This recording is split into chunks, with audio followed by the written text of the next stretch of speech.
reading the final version, the Silver Planet, kind of, is the same, I guess, as an earlier version. I found myself wondering, is it really the same? I was thinking of that Borges story, that Pierre Menard or Spaghetti. I was thinking, well, maybe it's not actually this. It's actually, it's like about becoming the person who could write that poem again, even whether or not actually involved writing it again or not. So yes, I totally agree with that. I think that moving away from the idea of the poem as a kind of solidly existing unitary entity, thinking of it as, I don't know, potentially more diffuse phenomenon into the multiple ways of appearing. I think that's very exciting. It would seem like it is, even if it's the same words in the same order, it's a different poem if it's published 20 years later. Yeah.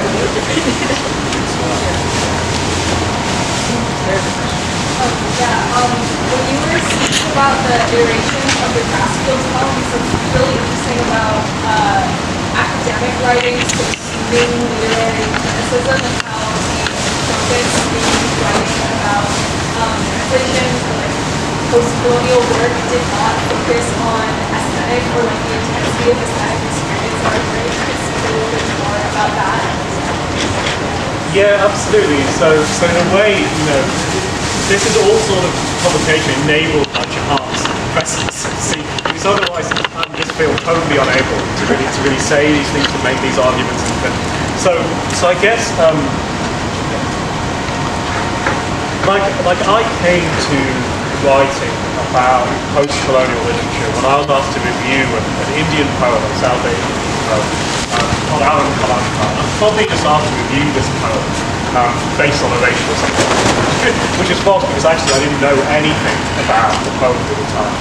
And I've been to a good work on Elizabeth Bishop, right? The 20th century American poetry, US poetry.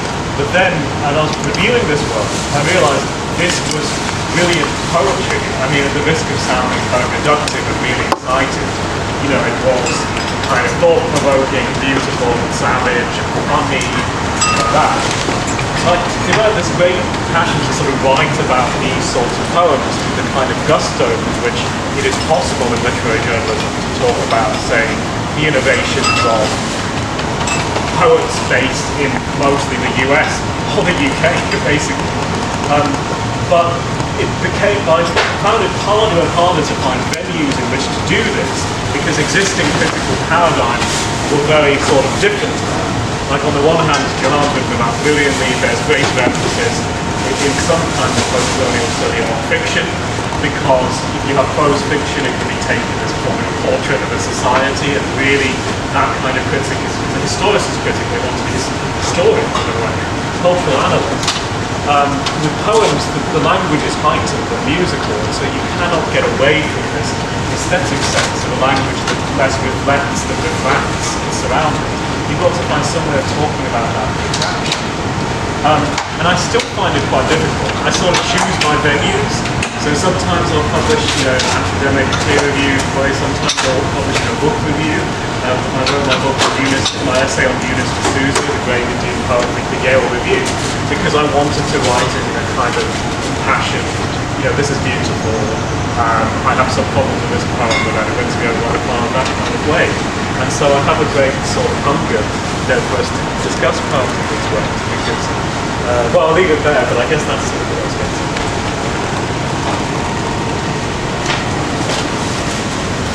Also for Vignan, you have me feeling a bit displaced when you were talking about the third stanza, because I was thinking about The Great Gatsby.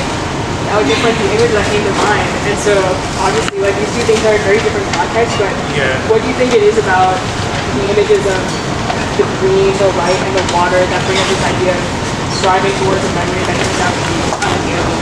I love that idea, and I think I may have to get your name after this in case I end up writing this thing because I think that's really suggestive to me. I think that almost persuades me, because this is someone with a very cosmopolitan set of reading who would definitely be aware of that. The green light across the water, the thing yearned for, long for. Yeah, I mean, I think that in an image in a poem, all sorts of things can dovetail. Right, so I think sometimes with poems, there's something in us that wants to establish a very strict kind of etiology or lineage for something that appears in a poem. but it could be multiple things coming together to form this sort of imagery. But that's a lovely thought about that. Thank you for that.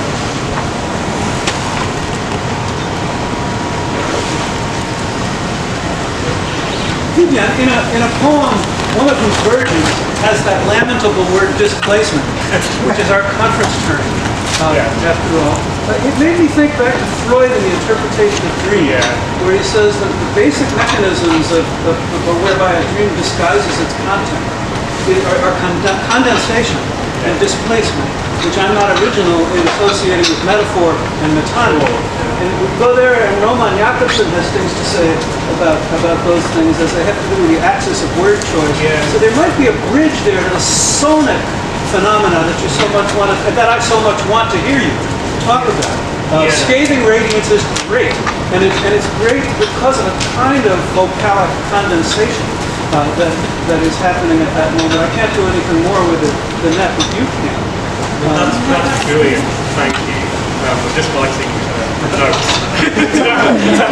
So they'll be answering that. But what might displacement in a psychoanalytic sense have to do with displacement in a post-colonial sense? Yeah, absolutely. I mean, in the paper, sort of, I have a longer version of it, but I don't really talk about that as much as I should have. But in this one, I had to really rush through the displacement in the psychoanalytical, psychological sense. And I think that will be the heart of it. I get to go to it. Yeah, thank you.